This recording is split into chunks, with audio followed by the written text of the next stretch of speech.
Good afternoon, everyone. So I'm going to begin today with a quick update on the COVID-19 related metrics for cases, hospitalizations, and of course our fatalities.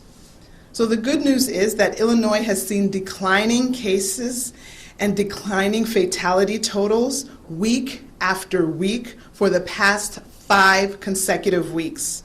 I commend every resident of Illinois for thinking of your neighbors across the state during this ongoing battle against COVID-19. Lives are in your hands, and you've saved so many with your actions.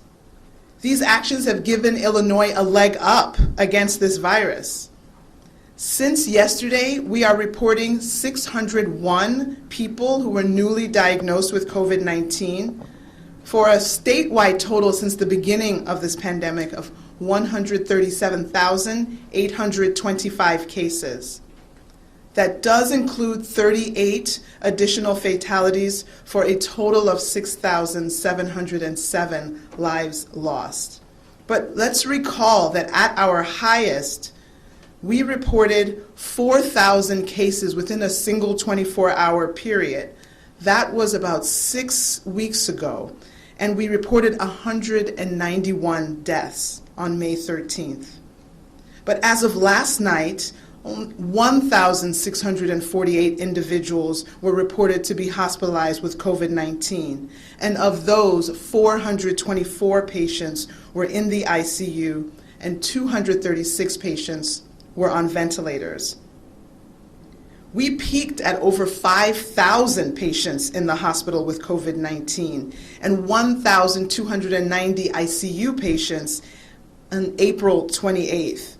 So we are delighted to see how far we've come and how many fewer patients we have hospitalized with COVID-19. Please forget what you've heard. Increased testing is a good thing.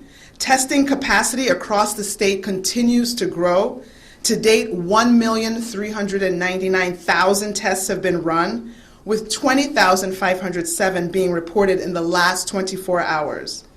The highest number of specimens reported in a single 24-hour period was last Wednesday, when nearly 30,000 tests were reported.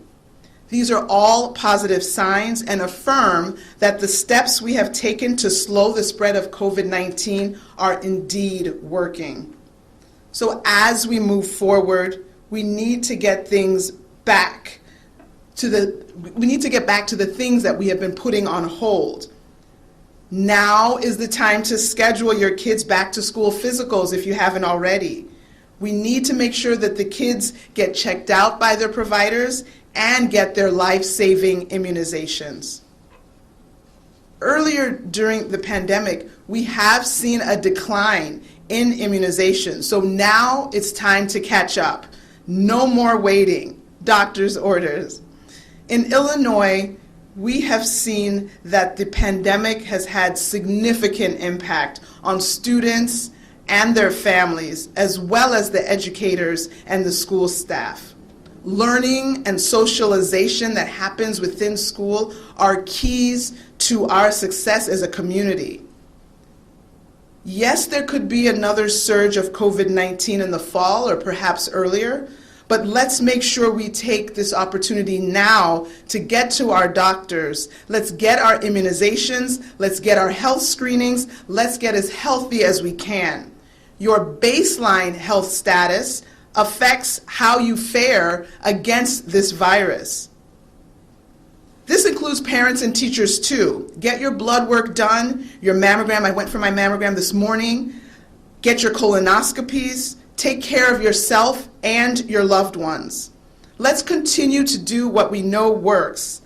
I saw somewhere that they referred to it as the 3 W's, and so I'm going to be using this. Wash your hands, watch your distance, you know that's referring to the 6 feet, and wear a face covering. Let's not lose ground. Lives are in our hands. Thank you so much.